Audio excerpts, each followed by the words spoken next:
Hi, I'm Mathieu from Ludovox, and today I'm going to give you an overview, let's hope it will be brief, of Cray Havoc. So Cray Havoc is a game, an area control game for 2 to 4 players, ages 12 and up. It's written 10 and up on the box, but it's a bit heavy, let's be honest.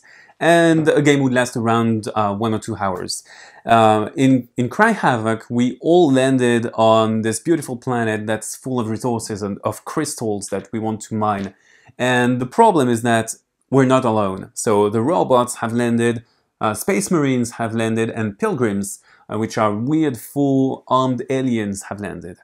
But that's not the worst. The Trogs are also there. They are the inhabitants of the planet, and they know it like the back of their hand. And they are going to try to prevent people to exploit them. So here we have a 3-player setup, because in case of a 4-player setup, the Trogs play as the 4th player. So it is a game that wants you to control areas, and you want to control areas with the most crystals because they are going to give you victory points if people play the victory point action. So there is an enable scoring action. And it is also an exploration game because you have this wonderful planet which is at the beginning there is nothing, and you're going to move from your headquarters to areas of the planet, and you're going to discover stuff. So what you can do in a turn is basically play a card. At the beginning of a round, you have 4 cards in hand typically, because you draw 4 at the beginning of a round. Then you're going to play 1 action, and 1 action is 1 card. So for example, if I play this constructor action, I get these 3 wrenches, that's better. So I get these 3 wrenches, and I'm going to be able to build stuff. So I have structures here. So for example, a factory, I can build a factory for 2 and activate it for 1, because these structures are the core of my gameplay as the robot player. And the pilgrims would have different structures, and the humans would have different structures. So every player has a different strategy. The machines are deadly, they want to kill everything around them. The space marines want to invade, so they just move around, take the points, take the areas, but leave nothing. And finally, the pilgrims, they kind of play defensively. They want to control the areas and to exploit, to mine the resources. So I could play the wrenches to improve my constructions and to build structures on the board. I could also play movement. So movement is very simple. Movement allows me to move units. So I get 2 movement points on this card. So I could move 1 unit by 2 spaces, or 1 unit by 2 spaces, 2 units by 1 space, sorry. If I land on a space that has tiles on them, I have to reveal the tiles. It might happen, well, I might have some special effects like new gems new crystal that come in, new trogs also, because they are defending the gems, and also I might get a new troop here because I can salvage some resources or something like that. And we have a case here. There is something that will happen quite a lot in the game.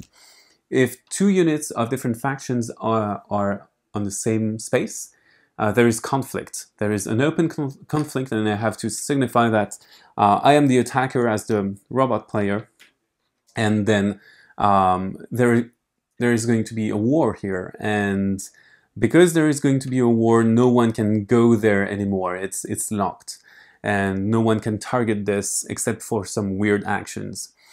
So at the end of the round, basically 3 actions per player, we are going to resolve any fights that can occur.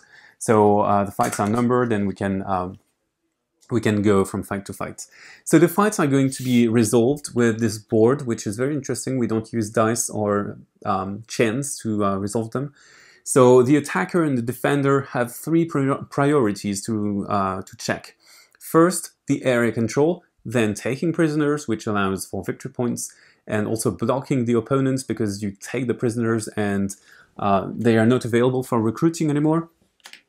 And finally, attrition, which is basically killing enemy units for victory points. So the attacker would lay his units on the board, and the defender would lay his units on the board as well. Every player has the choice of playing one of his cards for their battle effect, which is kind of a text box, which can maybe put new units like here and there, or maybe reverse priorities because you're going to resolve that way and you want to resolve them this way maybe.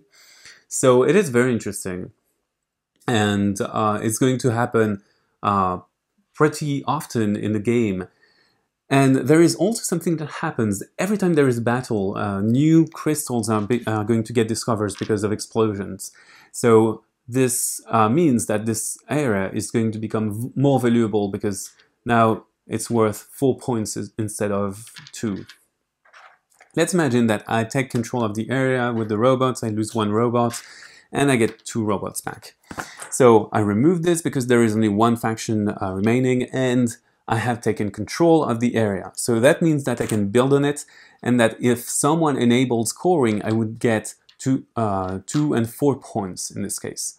So you want to conquer the most territory, but you also want to conquer the best territory, which is not always the one closest to you. You want conflict to happen with other players.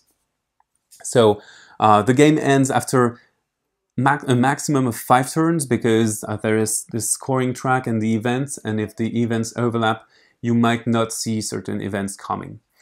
Well, you know almost everything about CryHavoc, so I'm going to wish you a very good game and see you on Ludovox. Bye!